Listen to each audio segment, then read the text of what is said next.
Bonjour et bienvenue à notre discussion du jour. Mon nom est Oyenga. Aujourd'hui, avec l'histoire de Clara et Jules, nous allons explorer un thème qui nous touche tous. Le ciel. Le ciel au-dessus de la ville était immense, mais sombre ce soir-là. Jules scrutait les toits, chaque antenne, chaque lueur de fenêtre. « Tu sens ça ?» murmura Clara, son souffle court. Un vent léger faisait bruisser les drapeaux comme un avertissement silencieux. Il devait atteindre la colline avant que le convoi n'arrive. Le ciel se teintait de violet et d'orange, un horizon qui promettait autant que le danger. Chaque nuage semblait un obstacle et une piste à la fois. Jules avança, les yeux fixés sur l'infini au-dessus, cherchant un repère. Là, regarde. Un point lumineux, presque imperceptible. Clara suivit son doigt, le cœur battant. Une étoile ou un signal ? Le ciel semblait écouter, immobile, mais chargé de toutes les vies en dessous. Les sirènes n'étaient pas encore là, mais chaque bruit de pas résonnait comme un coup. Ils s'accroupirent derrière un muret, scrutant le ciel comme un allié invisible. « Il nous guide », murmura Clara. « Le vent, les lumières. » Jules inspira profondément. Le ciel changeait de teinte, mais sa grandeur restait intacte. Même dans l'ombre, il y avait un bleu qui s'accrochait au sommet des immeubles. Chaque ombre pouvait cacher un piège, chaque lumière, une issue. Ils avancèrent en silence, les yeux levés, lisant le monde au-dessus d'eux. Le ciel leur montrait la direction, même dans le chaos. Une silhouette surgit, rapide, derrière un container. « Reste calme », souffla Jules. « Observe avant d'agir. » La ville s'étendait autour, mais le ciel semblait immense, bien au-dessus des conflits. Un battement d'ailes d'oiseau leur fit lever les yeux. Un guide inattendu. Ils franchirent la rue principale, contournant les lumières rouges clignotantes. Chaque pas les rapprochait de la colline. Chaque nuage, du mystère. La tension monta, mais le bleu persistait au loin, un horizon invisible mais rassurant. « C'est ça », dit Clara, « l'espoir.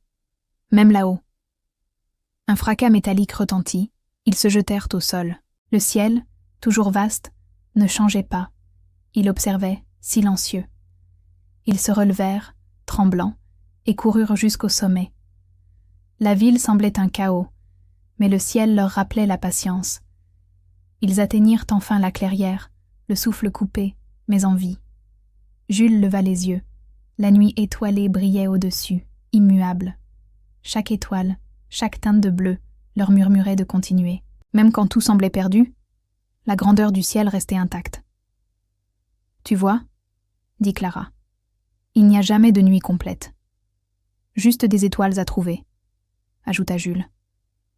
Ils s'assirent, le regard fixé sur l'infini, respirant enfin. Le ciel ne les sauvait pas, mais il leur montrait la voie. Et dans cette immensité silencieuse, ils comprirent.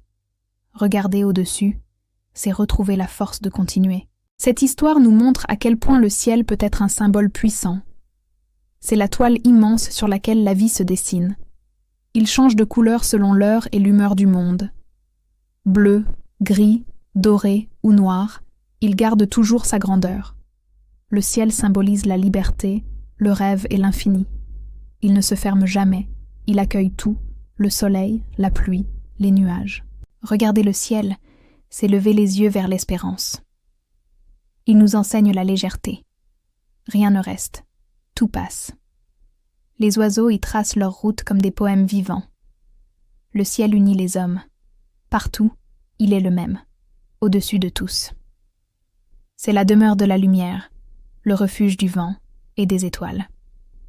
Il nous rappelle que la vie est plus grande que nos peines. Même quand il se couvre, le bleu n'a pas disparu. Il attend juste derrière les nuages. Le ciel nous apprend la patience et la confiance.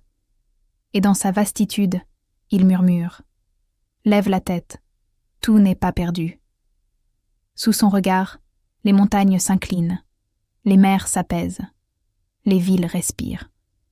Il garde la mémoire de nos rires, de nos prières et de nos silences.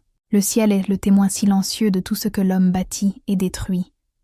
Il ne juge pas, il observe il pardonne, il recommence chaque matin. Quand la nuit tombe, il s'habille de mystère et sème des étoiles comme des espoirs. Chaque aube est une promesse, chaque crépuscule un adieu tendre. Dans ces teintes infinies, on peut lire les émotions du monde et le souffle de la vie. Le ciel, c'est le miroir de l'âme, vaste, changeant, infini. Et quand on prend le temps de le regarder, on comprend que la vie, elle aussi, est un horizon à aimer. Merci de nous avoir rejoints pour cette réflexion.